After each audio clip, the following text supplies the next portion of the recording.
सुस्वागतम। देखिए, जैसी दैनिक भास्कर और भारत सरकार पर आईटी की रेड पड़ी है, जैसे ही खबर आती है तो मैंने सोशल मीडिया पे ना उन अकाउंट्स की तरफ जाना पसंद किया जिसके बारे में मेरा एक अनुमान था कि इस तरह के ट्वीट करेंगे, और आप यकीन कीजिए उन्होंने वही ट्वीट किया जिसका मुझे अनुमान था।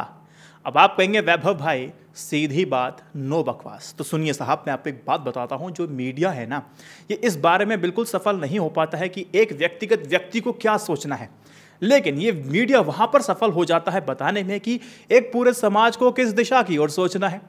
अब आप मेरे से कहेंगे कि वैभ भाई इसका मतलब क्या हुआ। देखिए, सिंपल सी बात है। जैसे कि हमने देखा कि सेकंड जो वेव आई थी, जिस तरह से रिपोर्टिंग दैनिक भास्कर और भारत समाचार ने की थी वो हाईलाइटेड रही थी। वो क्यों हाईलाइटेड रही थी? क्योंकि उसने कई सारी जो कमियां थी सरकार की, उसको लेकर रिपोर्ट किया था। लाशें गंगा में है, सवाल किया था। जो भारत समाचार चैनल है उसने क्या किया था? उसने डिबेट की थी, सरकार से सवाल पूछे थे। उसका एक रिपोर्टर थे, उसकी वीडियो लगातार वायरल होती थी क्योंकि उस तरह से रिपोर्टिंग की गई थी। ऑक्सीजन की कमी, बेड की कमी, और चुनाव क्यों, भीड़ क्यों, कुंभ का आयोजन क्यों। तब पब्लिक ने इनको बहुत सराहाया, बोला कि रिपोर्टिंग हो तो ऐसी, क्योंकि ये दो चैनल्स ही ऐसे थे जो लगातार इस मुद्दे पे रिपोर्ट कर रहे थे और जो दूसरे फेमस चैनल थे वो अलग ही रिपोर्ट दिखा रहे थे। तो जनता का प्यार उस वक्त इन लोगों को अच्छा खासा मिल गया था। लेकिन मैं आपको बताऊं, अब जब ये रिपोर्टिंग हो रही थी तो मीडिया ने अपना काम कर दिया कि किस दिशा की ओर सोचना है, तो दिशा की ओर सोचना शुरू हुआ। अब जो लोगों की जो सोच थी ना, अब वो शिफ्ट हो जाती है सरकार के उस नाकामी को लेकर के, जो लॉकडाउन के वक्त और लॉकडाउन के बाद और लॉकडाउन के दरमियान जो सरकार ने की थी। पेगासस वायरस को लेकर सरकार पे जवाब मांगा गया। राफेल डील को लेकर सरकार से जवाब मांगने की बात की गई। तो मीडिया ने अपना काम कर दिया उस दिशा में सोचने के लिए। लेकिन अब आप मेरे से पूछेंगे वैभव इसमें गलती क्या है, इसमें समस्या क्या है? अच्छी बात तो है, लेकिन क्या ये दोनों चैनल्स इसी तरह की पत्रकारिता कर रहे थे, या फिर इनकी पत्रकारिता में कुछ ही और दंभकारी नीति छुपी हुई थी? मैं आपको इसके पीछे का खेल बताऊंगा कि इसका खेल क्या है। बहुत सारे जो एक्सपर्ट्स हैं उन्होंने बिल्कुल स्पष्ट राय जो बताई थी, वही राय को आज ईडी की तरफ से जो बयान आया है उसने साफ कर दिया है। अगर आपने I stand with Dainik Bhaskar या भारत समाचार पर ट्वीट या फिर सपोर्ट या फॉरवर्ड किया है तो अपनी आंखें खोलने का वक्त है। खोलिए, देखिए स्क्रीनशॉट। मैं यहां पर दैनिक भास्कर भारत समाचार पर सवाल नहीं उठा रहा हूं, लेकिन जब हम कांग्रेस के 70 सालों का हिसाब मांगते हैं सरकार के द्वारा, तो हम क्यों ना दैनिक भास्कर भारत समाचार के उस टाइमलाइन को खंगालें कि इनकी पत्रकारिता कैसी रही थी। फिलहाल मैं आपको बता दूं, जो एक्सपर्ट्स कह रहे हैं वो सिर्फ ये है कि सारा बिजनेस का खेल है, ये एम्पायर अपना खड़ा करना चाहते थे, किस तरह से काम करते हैं ये मैं आपको समझाता हूं। एक तो सिंपल सी बात है, आपने गोदी मीडिया का टर्म सुना होगा, रवीश कुमार ने इसको कॉइन किया था। गोदी मीडिया का मतलब यह है कि आप निष्पक्ष तरीके से पत्रकारिता नहीं कर सकते हैं, नहीं कर पा रहे हैं और आप किसी कठपुतली बने हुए हैं। अब आपने सुना होगा कि जो मीडिया है वो कॉर्पोरेट हाउसेस हैं, इनको सिर्फ अपने बिजनेस से मतलब है, maximisation of wealth and profit, इस तरह के आपने शब्द सुने होंगे। बिल्कुल साफ सही है, कॉर्पोरेट्स को अपने बिजनेस से मतलब है, अपने मुनाफे से मतलब है, पहली बात। दूसरी बात, ये आपने एक बात और समझना आपको जरूरी होगा। कई सारे रिपोर्ट्स अगर आपने पढ़ी हैं, देखी हैं, समझी हैं, तो आपको एक बात समझ में आ गया होगा कि कोई एक ऐसा ही बिजनेस होगा जिसमें घोटालेबाजी 420 ना की जाती हो, अलग अलग तरीके से टैक्स बचाने की कोशिश की जाती है। चाहे आप किसी भी गुरु को देख लीजिए, चाहे किसी बिजनेसमैन को देख लीजिए, कई सारे ये सारे रिपोर्ट्स आती हैं हमारे और आपके सामने। तो इसी का फायदा ही सरकार उठाती है।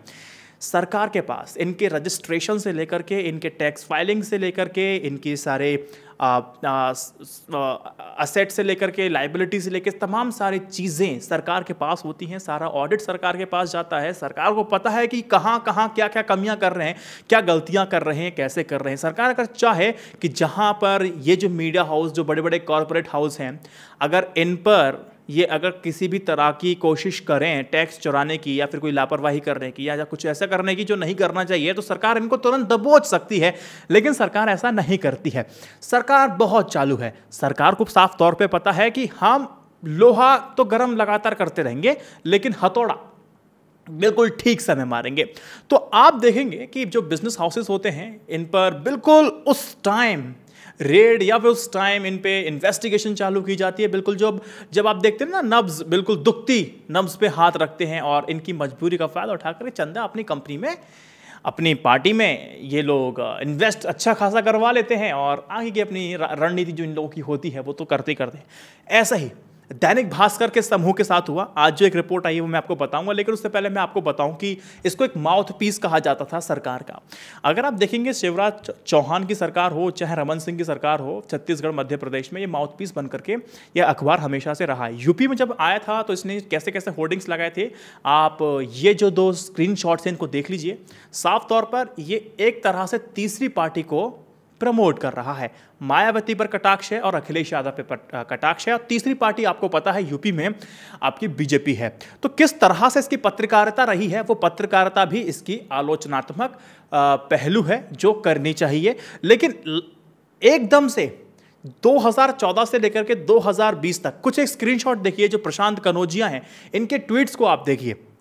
जो इनके जो ट्वीट्स हैं, ये ट्वीट पे क्या लिख रहे हैं, दैनिक भास्कर का स्क्रीनशॉट साफ तौर पे बताता है कि दैनिक भास्कर किस तरह की गोदी मीडिया वाली पत्रकारिता कर रहा था। प्रशांत कनौजिया अपने आप में इनसे गुस्सा होते हैं और अपने विचार रखते हैं और ऐसे शब्दों का ये प्रयोग कर देते हैं। अगर आप पूरा टाइमलाइन दैनिक भास्कर का देखेंगे 2014 से लेकर 2020 तक, आपको साफ तौर पे समझ में आ जाएगा कि ये एक तरह से सरकार की एप्रिसिएशन के लिए काम करने वाला। लेकिन 2020 के बाद अचानक से इस दैनिक भास्कर के अंदर वो स्पाइन कहां से आ जाता है कि सरकार के खिलाफ हो जाता है।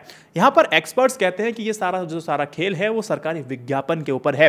देखो, सरकारी विज्ञापन सब लोगों को मिल रहे थे, लेकिन दैनिक भास्कर को नहीं मिल रहा था। दैनिक भास्कर को पता था कि अगर सरकारी विज्ञापन नहीं मिलेगा तो बहुत सारी समस्याएं इनके साथ हो जाएंगी।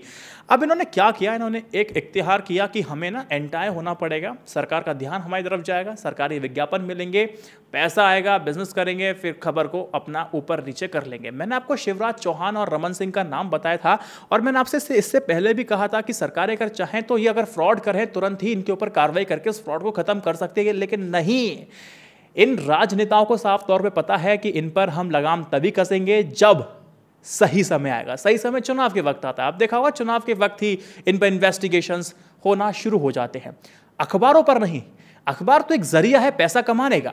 इन्वेस्टिगेशन जो इनकी पेरेंट कंपनी है उन पर होना शुरू हो जाते हैं। उस दबाव में आकर के फिर इनसे ऐसी रिपोर्टिंग कराते हैं, माहौल अपने पक्ष में बनाते हैं। अगर कुछ और हो सकता है, होता क्या लगभग यही होता है, 4 टुकड़े डाल दिए जाते हैं और अपना काम ये लोग बनवा लेते हैं, अपने पक्ष में माहौल बनवाते हैं, चुनाव जीतते हैं, इस तरह से काम करते हैं। दैनिक भास्कर के साथ ये रहा है और माउथ पीस आप समझ रहे हैं इनको क्यों कहा जाता था। ये बात तो मैंने आपको बता दी है।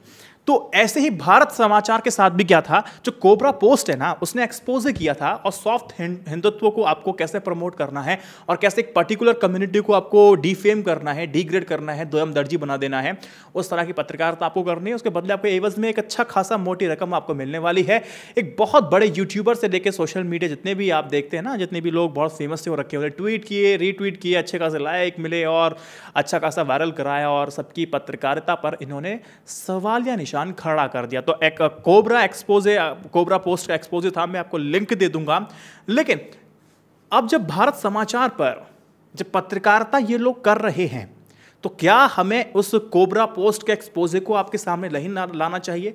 डिस्क्रिप्शन में लिंक दे दूंगा, जाके देखना। भारत समाचार ने उन लोगों के तथाकथित एजेंडे को मान लिया था और उसके एवज में अच्छी खासी रकम जब प्रपोज की गई उन्होंने इसको एक्सेप्ट किया था। यानी कि पत्रकारिता के साथ ये अब पक्षकारिता करने के लिए तैयार हो गए थे। सारा खेल पूरा पैसे का था। लेकिन जो चुनिंदा अकाउंट थे, कहीं पर भी इसको लेके बात नहीं हो रही है। ये सारा बिजनेस है पैसा लाने, कमाने और रखने का। आज मैं आपको एक स्क्रीनशॉट दिखा देता हूं। अब यहां पर जो अब रिपोर्ट निकल के आई है वो ये है कि भास्कर ग्रुप ने शेल कंपनियों के बीच किया 2200 करोड़ का फर्जी लेन देन। इस स्क्रीनशॉट से आपको समझ में आ रहा है। और आपने ट्वीट किया था कि I stand with Dainik Bhaskar. तो यहां पर साहब आपको सोचना पड़ेगा कि एक पत्रकारिता करने वाला मीडिया ग्रुप, क्या उसको इतनी छूट मिल जाती है कि वो गैर कानूनी तरीके से चीज़ों को बाईपास करे, और अपना मुनाफा कमाए और देश का नुकसान और देश की जनसंख्या का नुकसान, देश के लोगों का नुकसान वो कर सके। तो और मैं आपसे कहूंगा कि इस बात पर आपको पुनः विचार करना चाहिए। अब जो बयान सामने निकल के आया वो साफ तौर पर है, स्क्रीन पे देखिए अपनी, 6 साल में 700 करोड़ की टैक्स चोरी पकड़ी गई है। अब जब टैक्स चोरी पकड़ी गई है तो कितना बड़ा गुनाह है ये मैं आपको बता दूं। अगर आपको अभी भी मुखालफत में है कि साहब ये देश हमारा इनकम टैक्स से चल रहा है, इनके टैक्स से चल रहा है, ऐसा नहीं चल रहा है। ये देश जो चल रहा है ना, ये कॉर्पोरेट के टैक्सेस से चलता है साहब। इनकम टैक्स देना बंद कर दोगे तब भी बहुत बड़ा अंतर नहीं पड़ेगा। कॉर्पोरेट टैक्स में अगर हेरा फेरी लगातार इस तरह से होती रही तो पूरे देश के अंदर फर्क पड़ना शुरू हो जाएगा साहब। आप समझिए इस बात को। कॉर्पोरेट टैक्स जाकर खुद जाकर के एक बार देखिए, आपको समझ में आ जाएगा तो किस तरह से ये लोग बिजनेस के लिए कुछ भी करने को तैयार हो जाते हैं। टैक्स एवेशन का मामला है, फर्दर इन्वेस्टिगेशन होगी, सब कुछ होगा। इस वीडियो में सिर्फ मेरा यही एक मत था आपको बताने का कि साहब अगर आपने एक साइड की बात की है तो आपको सेकंड साइड की बात करनी चाहिए थी। अगर आपको दैनिक भास्कर की पत्रकारिता को लेकर के जो उस पर आईटी के छापे जो मारे जा रहे हैं वो स्वाभाविक है, सरकार करेगी, हर सरकार करेगी। किसको अपनी बुराई पसंद है? किसी को अपनी बुराई पसंद नहीं है। लेकिन आपको एक बात और ध्यान रखनी होगी कि जब पत्रकारिता के को दबाने की कोशिश जब की जा रही है दैनिक भास्कर के साथ, तो फिर अर्नब गोस्वामी के साथ भी कुछ ऐसा हुआ था। तो वो सही होगा गलत होगा? अगर आप उसको गलत बोलेंगे तो फिर आप सही कैसे होंगे? अगर वो सही होगा तो ये भी कैसे सही हो सकता है? तो यही देख सकते हैं। लेकिन मेरा पर्सनल ओपिनियन सिर्फ यही है, दोनों ही चीज़ गलत हैं, दोनों ही चीज़ गलत है। जिस तरह की पत्रकारिता मैंने आपने अभी देखी वो पत्रकारिता नहीं है, वो सिर्फ एक जरिया है आपके जरिए पैसे इन लोगों के खाते में पहुंचाने का। बहुत सारे आईएएस के मैं रिटायर्ड ऑफिसर के देख रहा था। भाई साहब मैंने आज दैनिक भास्कर का मैंने पूरा मंथली प्रीमियम और साल भर की सब्सक्रिप्शन ले लिया। आप लोग लीजिए। जो स्टैंड कर रहा है दैनिक भास्कर, सरकार के खिलाफ लड़ने की कोशिश कर रहा है, आपको उसका आप सपोर्ट कीजिए। लेकिन यहाँ पोपट कट किसका रहा है कि वाकई पत्रकारिता कर रहा है? 6 साल 7 साल 8 साल तक आप पत्रकारिता ऐसे कर रहे हो, चाटुकारिता वाली, और एकदम से आप यू टर्न ले रहे हो। भैया एक्सीडेंट कहीं ना कहीं तो होना ही है। यू टर्न भी आप ले रहे हो, कहीं ना कहीं तो एक्सीडेंट होना है दोस्त। ऐसे काम नहीं चलेगा। सिंपल सी बात यह है, सेकंड साइड पता होनी चाहिए, जो मैंने आपको बता दिया है। इस वीडियो को शेयर कीजिएगा। जय Hind, Vande Mataram. Stay updated, stay educated, सत्यमेव जयते। नमस्कार।